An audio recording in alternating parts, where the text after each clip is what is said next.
नमस्कार, महुआ खबर देख रहे हैं आप और मैं हूं आपके साथ अदिति।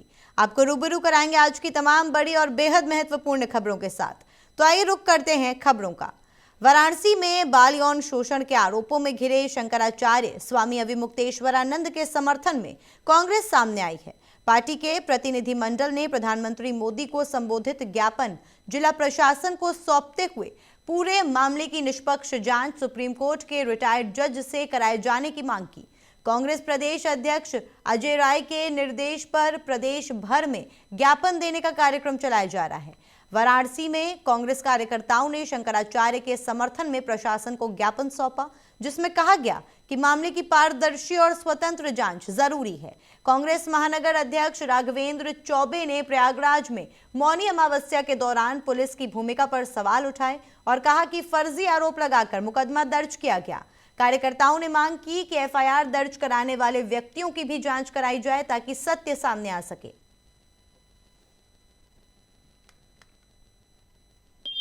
हम सबके पूजनीय आदरणीय शंकराचार्य स्वामी श्री अक्षरानंद जी महाराज के ऊपर जो एक षड्यंत्र करके जो लांछन लगाया गया है, उनको अपमानित करने का, उनकी छवि धूमिल करने का जो वर्तमान सरकार द्वारा प्रयास किया जा रहा है, उसके खिलाफ हम सब लोग अपने स्थानीय सांसद जो देश के प्रधानमंत्री जी भी हैं नरेंद्र मोदी जी को संबोधित ज्ञापन जिला अधिकारी वाराणसी महोदय के माध्यम से भेजने का काम किया, जिसमें हम सबने मांग की है कि सरकार सुप्रीम कोर्ट के किसी न्यायाधीश से पूरे प्रकरण की जांच करा करके स्वामी जी और सनातन धर्म की छवि को।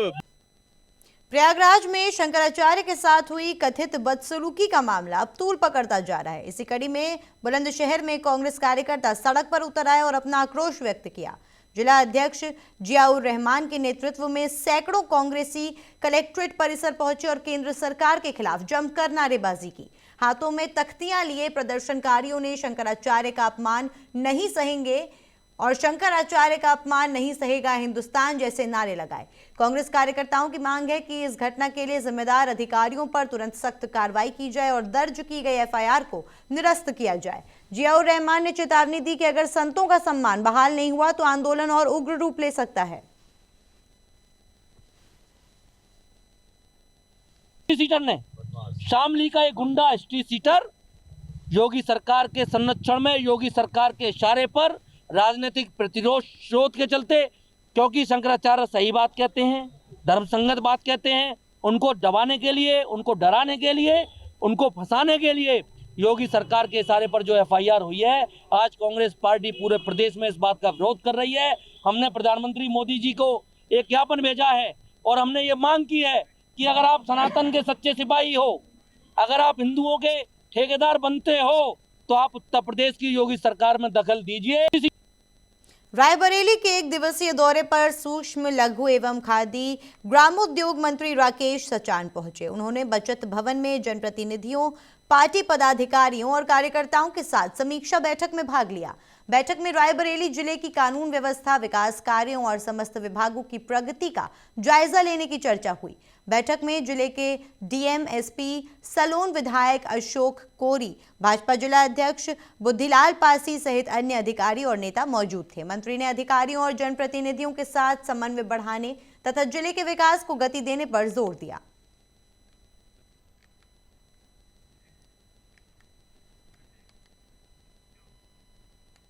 सोनभद्र जनपद की वर्षों पुरानी मांग पूरी होती हुई 54 रेलवे स्टेशन से भोपाल धनबाद एक्सप्रेस का विधिवत शुभारंभ किया गया। समारोह में सांसद छोटेलाल खरवार और समाज कल्याण राज्य मंत्री सजीव गोंड ने संयुक्त रूप से हरी झंडी दिखाकर ट्रेन को रवाना किया। नई एक्सप्रेस सेवा से सोनभद्र को मध्य प्रदेश और झारखंड से सीधा रेल संपर्क मिलेगा। ट्रेन में 22 अत्याधुनिक LHB कोच लगाए गए हैं, जिनमें एसी प्रथम, एसी द्वितीय, एसी तृतीय, शयनयान और सामान्य श्रेणी के डिब्बे शामिल हैं। सांसद छोटेलाल खरवार ने कहा कि ये रेल सेवा जनपद के रेल और सड़क नेटवर्क को मजबूत बनाने के लिए एक महत्वपूर्ण कदम है और उन्होंने केंद्रीय रेल मंत्री का आभार व्यक्त किया। संजीव गौड़ ने भरोसा दिलाया कि ट्रैक दोहरीकरण के बाद और महत्वपूर्ण ट्रेनों का संचालन शुरू होगा, जिससे सोनभद्र का संपर्क और बेहतर होगा। ट्रेन सप्ताह में 3 दिन भोपाल से 54 और 3 दिन 54 से धनबाद चलेगी। इस नई सेवा से व्यापार, रोजगार और शिक्षा के क्षेत्र में भी लाभ की उम्मीद है और क्षेत्रवासियों में उत्साह का माहौल है।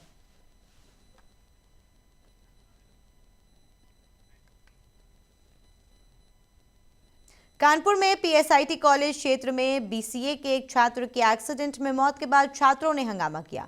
छात्र आरोप लगा रहे हैं कि गार्डों ने मारपीट की, जिससे कई छात्र गंभीर रूप से घायल हो गए। हंगामा बढ़ने पर पुलिस ने लाठीचार्ज किया, जिसमें भी कई बच्चे घायल हुए। सैकड़ों की संख्या में छात्र कॉलेज परिसर में प्रदर्शन कर रहे हैं और घायल छात्रों का कॉलेज में इलाज जारी है।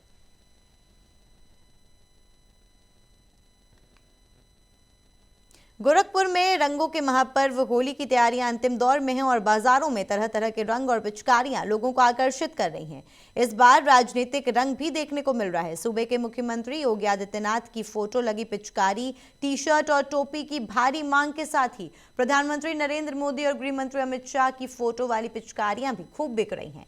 बाजार में भारतीय जनता पार्टी के चुनाव चिन्ह कमल की आकृति वाली पिचकारी ने सभी को चौंका दिया और इसकी डिमांड इतनी ज्यादा है कि पूरी नहीं हो पा रही।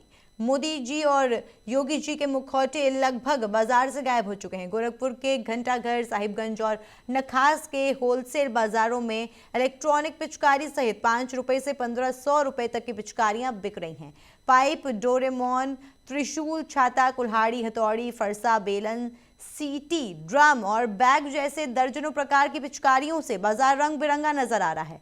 थोक व्यापारी विपिन चौधरी और विनोद चौधरी ने बताया कि इस बार पिचकारी और होली के सामान की बिक्री रिकॉर्ड स्तर पर है। इस बार होली में नया क्या है? देखिए, नए को लेके कहा जाए तो नए में तो बहुत सारी चीज़ें आई हुई हैं इस बार। और सबसे इस बार मतलब बीजेपी का एक पिचकारी आया हुआ है और उसमें महाकाल का डमरू आया हुआ है, महाकाल का त्रिशूल आया हुआ है, परशुराम जी का फरसा है।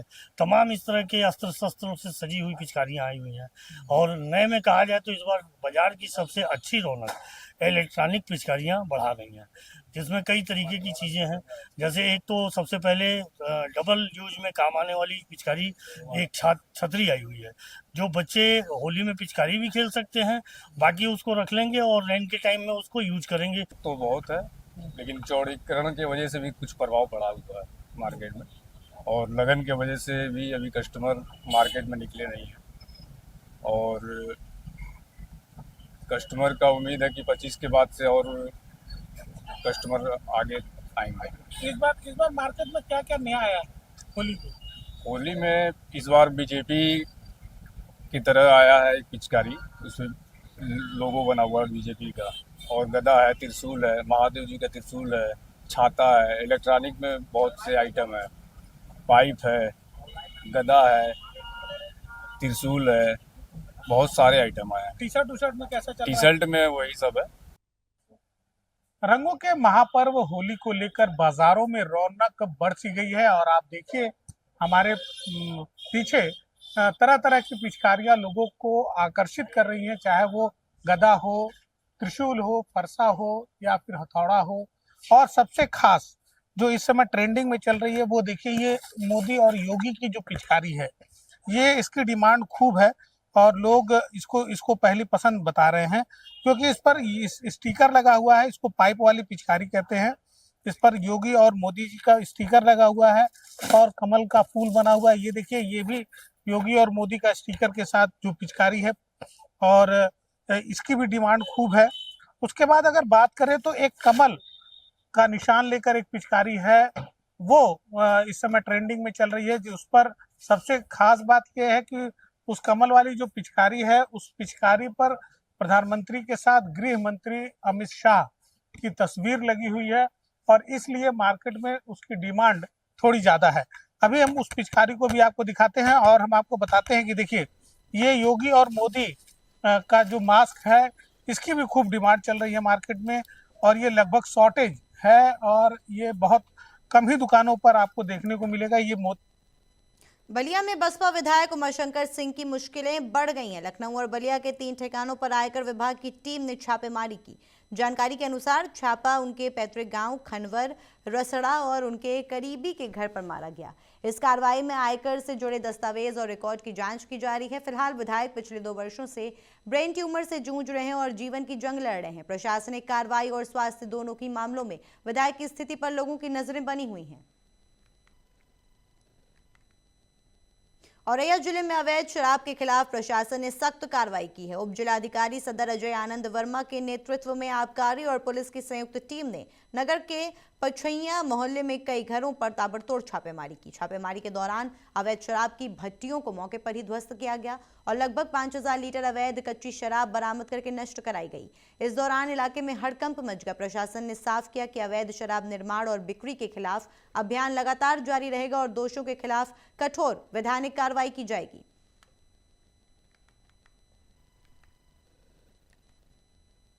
लखनऊ में मानवेंद्र सिंह हत्याकांड में मुख्य आरोपी अक्षत प्रताप सिंह को पुलिस ने कोर्ट में पेश किया और उसे 14 दिन की न्यायिक हिरासत में भेज दिया। पुलिस ने आरोपी की रिमांड हासिल कर मामले की आगे की जांच शुरू कर दी है। आरोपी को कोर्ट से सीधे जेल भेज दिया गया है। पुलिस ने बताया कि इस रिमांड के दौरान मामले के सभी पहलुओं की गहन जांच की जाएगी और घटना में शामिल अन्य लोगों की पहचान कर कार्रवाई की जाएगी।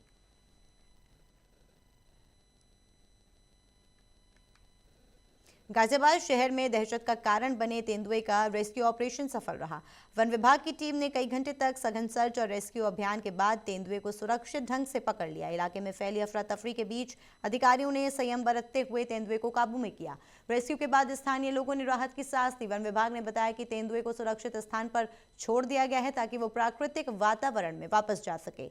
डीएफओ ईशा तिवारी ने बताया कि ये कार्रवाई पूरी तरह से सुरक्षा और जनहित को ध्यान में रखकर की गई। रेस्क्यू का ऑपरेशन करने में पूरा हमको लगभग 3 घंटे से ज्यादा का समय लग गया। दोपहर में हम जब बिल्डिंग के अंदर गए 12:30 बजे के आसपास हमने ड्रोन सर्वे चालू किया। ड्रोन सर्वे से प्रीमाइसेस में तो कुछ भी नहीं मिला। बाद में सारे गेयर से लैस होकर के जब हमारे स्टाफ ने प्रीमाइसेस की बैकफुट सर्चिंग चालू करी तो बैक डोर पे जो मेल वॉशरूम है उस मेल वॉशरूम में हमको ये कन्नौज में यादव जी की लव स्टोरी शीर्षक वाली फिल्म को लेकर बवाल मचा हुआ है। यादव समाज ने फिल्म के टाइटल का विरोध किया और कहा कि अगर कहानी काल्पनिक है तो फिल्म का नाम बदल दिया जाए। समाज ने राज्यपाल को ज्ञापन भेजकर फिल्म का टाइटल बदलने की मांग की और चेतावनी दी कि इस तरह के टाइटल से सामाजिक सौहार्द बिगड़ सकता है। प्रदर्शनकारियों का आरोप है कि दुर्भाग्यपूर्ण फिल्मों को भाजपा नेता प्रोत्साहित कर रहे हैं। सदर के सरायमीरा स्थित लोहिया प्रतिमा के पास फिल्म के पोस्टर भी फूके गए। यादव समाज ने उम्मीद जताई कि उनकी मांगों पर राज्यपाल न्याय मिलेगा। इस मामले में समुदाय और प्रशासन की निगाहें दोनों बनी हुई हैं। एक ये फिल्म सांकेतिक प्रदर्शन है जो फिल्म एक रिलीज होने वाली है जो समाज को बांटने के लिए काम कर रही है। उसके संबंध में आज हम लोगों ने सांकेतिक प्रदर्शन किया है। अगर ये रिलीज हुई तो पूरे भारत में उग्र प्रदर्शन होगा। इस संबंध में एक माननीय सुप्रीम कोर्ट में एक रिट दाखिल की गई है, उसमें मैं भी पार्टी बना हूँ और आज उस पर सुनवाई होनी है। इसी संबंध में आज हम लोग यहाँ इकट्ठा हुए हैं और प्रदर्शन ज्ञापन देने आए हैं। अगर इस पर नहीं सुनवाई हुई तो बहुत बड़ा।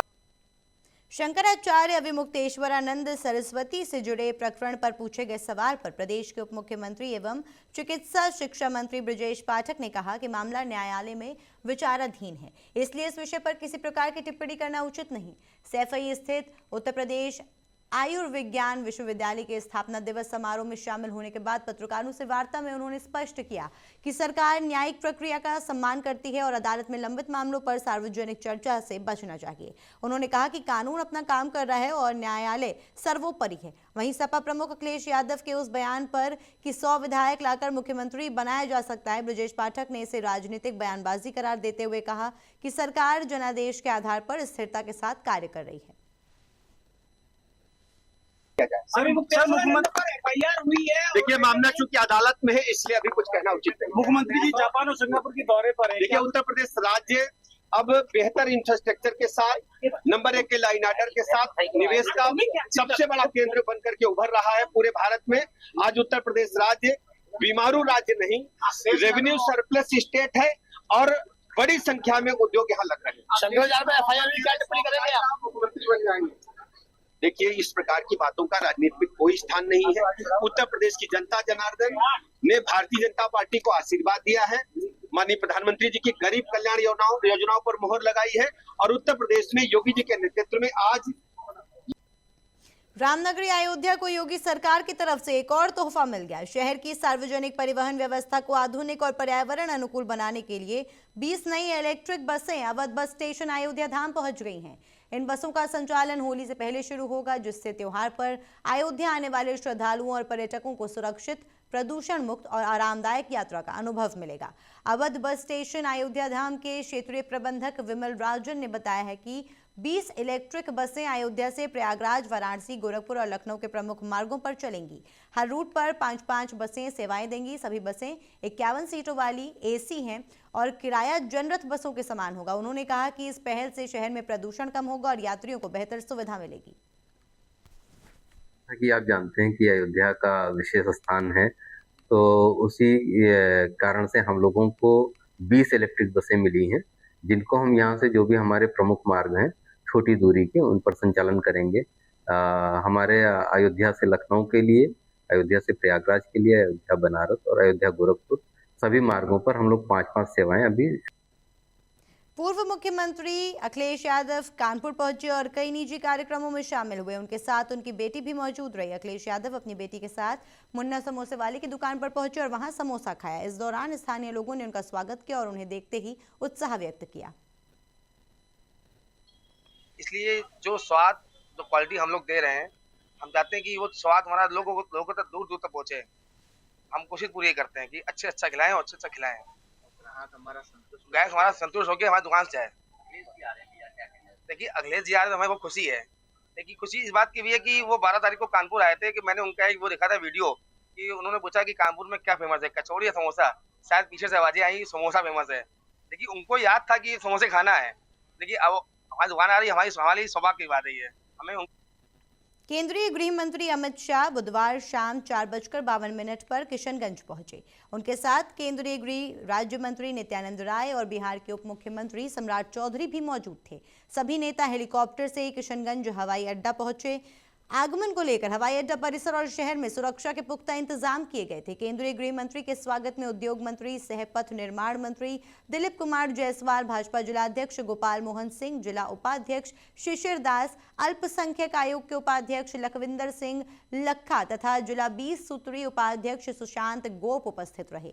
हवाई अड्डा से सड़क मार्ग द्वारा अमित शाह 5:02 पर जिला परिषद कार्यालय स्थित मेची सभागार पहुंचे, जहां एडीजे कुंदन कृष्णन, डीएम विशाल राज और एसपी संतोष कुमार सहित वरीय अधिकारी मौजूद थे।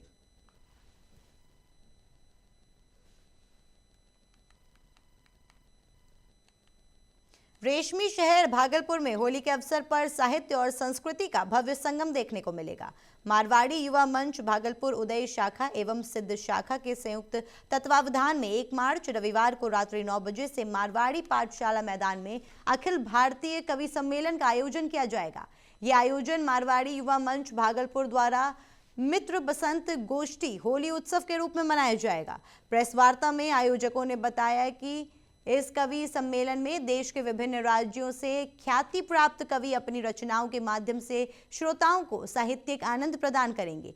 मंच पर महेंद्र अजनबी, डॉक्टर विनीत चौहान, डॉक्टर संजय झाला, दिनेश देसी घी, यशदीप कौशिक, महेंद्र मधुर और शशि श्रेया अपनी प्रस्तुतियों से श्रोताओं को मंत्रमुग्ध करेंगे।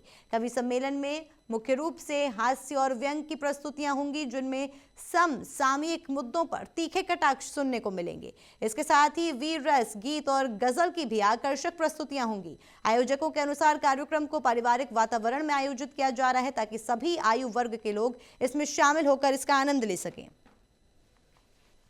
सभी प्रेस बंधुओं का बहुत बहुत अभिनंदन, स्वागत।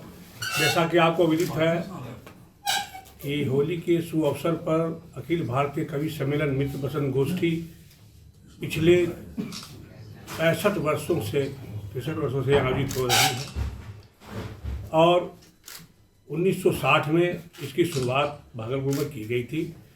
तब से लेकर अभी तक निर्बाध रूप से यह अखिल भारतीय कवि सम्मेलन भागलपुर के श्री मारवाड़ी पाठशाला के प्रांगण में आयोजित होता आ रहा है। आपको यह भी ज्ञात हो कि इस कवि सम्मेलन में हिंदुस्तान के जितने भी मुगन्य कवि रहे हैं, जो वो दिवंगत भी हो चुके हैं, दिवंगत भी, कि रामलिक मनर हो, काका हतसी हो, बाल कवि बैरागी हो, या माया गोविंद हो, रामलिक मनर हो, रामधारी सिंह दिनकर हमारे जो यहाँ के कुलपति भी रहे हैं, राष्ट्र कवि, ये सभी कवियों ने इस मत की शोभा बढ़ाई है। और आज के कवि जिले के भर्राही थाना क्षेत्र अंतर्गत महेशुआ पंचायत के ब्रह्मोत्तर वार्ड 8 में बुधवार तड़के करीब 2 बजे हथियारबंद अपराधियों ने एक बुजुर्ग दंपत्ति को बंधक बनाकर लाखों की लूट की वारदात को अंजाम दिया। घटना के बाद इलाके में दहशत का माहौल है। पीड़ित गृह स्वामी तेज नारायण गुप्ता ने बताया कि उनका बेटा बाहर रहता है और वो घर के सामने किराना दुकान चलाते हैं। देर रात घर के पीछे से करीब 6 नकाबपोश बदमाश अंदर घुसे। सभी अपराधी हथियारों से लैस थे। बदमाशों ने दंपत्ति को हथियार के बल पर कब्जे में लिया और घर की तलाशी लेकर करीब 5 लाख रुपए नगद तथा लगभग 10 लाख रुपए मूल्य के सोने चांदी के जेवरात लूट लिए। वारदात को अंजाम देने के बाद अपराधी आराम से फरार हो गए। सूचना मिलते ही भर्राही थाना पुलिस मौके पर पहुंची और जांच शुरू की। मामले को लेकर एएसपी प्रवेंद्र भारती ने बताया कि प्राथमिकी दर्ज कर अनुसंधान शुरू कर दिया गया है और फिलहाल जांच जारी है। हम दोनों आदमी मतलब पति पत्नी सोए हुए थे बेड पे, पीछे से घुस करके 5-6 आदमी था। जैसे हम लोग सोए हुए थे, दरवाजा खुला हुआ था, अंदर आंगन से जाकर के पहले मतलब सटाने के बाद वहाँ पे 2 आदमी खड़ा रहा और जो 3-4 आदमी था ना, वो अपना इस रूम में उस रूम में जा करके गोदरेज का चाबी हम दे दिए। गोदरेज का चाबी, जो भी सामान था गोदरेज में से पैसा और सब ले लिया। इसके बाद हमारी पत्नी से जो जेवर पहिरा हुआ था सब खुलवा करके सब ले लिया है। गोदरेज की घटना अंजाम दी गई क्या? भर्राही थाना क्षेत्र के ब्रह्मोत्तर गांव में तेज नारायण गुप्ता घर में बीते रात कुछ अपराधी द्वारा जो है घर के पीछे से टक्कर के कुछ पैसा और कैश को लूटपाट किया गया है। और ब्रह्मोत्तर में जो है वो वादी के बयान के आधार पर कांड की गई है। अंकित कर अनुसंधान किया जा रहा है। एफएसएल की टीम और डीआईयू की टीम भी वहाँ पर काम कर रही है और उस कांड का जो भी संदिग्ध है। तो फिलहाल के लिए बस इतना ही। आगे की जानकारी के लिए बने रहिए और देखते रहिए महुआ खबर।